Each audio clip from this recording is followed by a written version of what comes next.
Hello, আসসালামু আলাইকুম। নতুন একটা ভিডিও আপনাদের সামনে আনলাম। তো যে ভিডিওটা আমি করতেছি এটার কারণ হচ্ছে আমি একটা প্রবলেমে পড়েছিলাম এই কাজটার জন্য। তো যখন আমি জানতাম না তখন আমার জন্য অনেক কঠিন ছিল। আর যারা জানেন তাদের জন্য তো অনেকটা সহজ।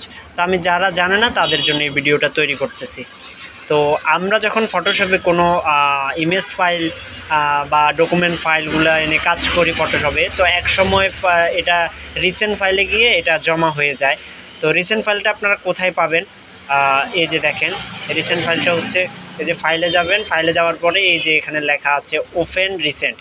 এখানে গেলে এই যে দেখেন আমি যতগুলো ফাইল এনে কাজ করেছি সবগুলো ফাইল এখানে শো করবে।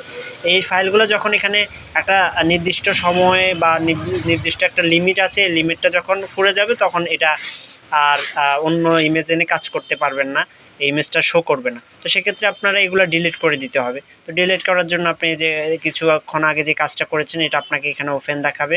ওপেন দিলে এই যে এখানে দেখাবে এই যে এটা, তারপরে এই আসবে এটা আসার পরে আপনি এটা ক্রসে কেটে দিবেন। কেটে দেওয়ার পরে নো করে দিবেন, এটা আউট হয়ে যাবে। এরপরে যদি ডকুমেন্ট আরেকটা আনতে হয় তারপরে এই জায়গাটা খালি হয়েছে আপনি কাজ করতে পারবেন, কোনো সমস্যা হবে না। ঠিক আছে? সেক্ষেত্রে ওকে, আল্লাহ হাফেজ, ভালো থাকবেন।